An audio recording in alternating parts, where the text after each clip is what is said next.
ত্রয়োদশ জাতীয় সংসদের শপথের মধ্য দিয়ে নতুন সরকারের যাত্রা শুরু হলেও সংবিধান সংস্কার প্রশ্নে প্রথম দিনে রাজনৈতিক মতভেদ তৈরি হয়েছে। এনসিপির উত্তরাঞ্চলীয় মুখ্য সংগঠক সার্জিস আলম অভিযোগ করেছেন, জুলাই সনদ ও অভ্যুত্থানের আকাঙ্ক্ষার সঙ্গে গাদ্দারি করে ক্ষমতা শুরু করেছে বাংলাদেশ জাতীয়তাবাদী দল।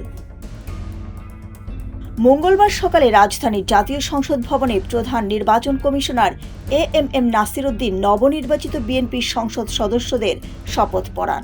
তবে একই দিনে সংবিধান সংস্কার পরিষদের সদস্য হিসেবে তারা শপথ নেননি বিএনপির নবনির্বাচিত এমপিরা। শপথের আগে দলের স্থায়ী কমিটির সদস্য সালাউদ্দিন আহমেদ জানান, গণভোটে সংস্কারের রায় এলেও পরিষদের কাঠামো এখনও সংবিধানে অন্তর্ভুক্ত হয়নি, তাই সাংবিধানিক ভিত্তি ছাড়া শপথ নেওয়া সম্ভব নয়। তিনি বলেন, দলের চেয়ারম্যান তারেক রহমানের নির্দেশেই এ সিদ্ধান্ত হয়েছে এবং বিএনপি সংবিধান মেনেই এগোবে। অন্যদিকে সংসদ সদস্য হিসেবে শপথ নেওয়ার পর বাংলাদেশ জামায়াতে ইসলামীর এমপিরা সংবিধান সংস্কার পরিষদের সদস্য হিসেবেও শপথ নিয়েছেন।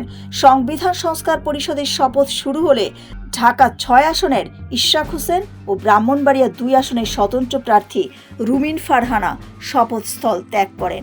পরে জামায়াতের ৬৮ জন সংবিধান সংস্কার পরিষদের সদস্য হিসেবে শপথ নিয়ে সই করেন।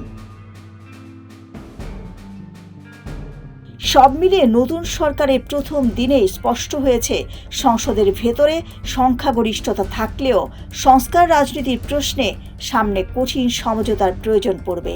জুলাই সনদের প্রতিশ্রুতি, গণভোটের রায় এবং বিদ্যমান সংবিধান, এই তিনের সমন্বয় করেই সরকারকে এগোতে হবে। আর সেই সমন্বয় কত দ্রুত এবং কতটা গ্রহণযোগ্যভাবে করা যায়, সেটি এখন নতুন সরকারের প্রথম বড় রাজনৈতিক পরীক্ষায় পরিণত হয়েছে। ডেস্ক রিপোর্ট, সোনালী নিউজ।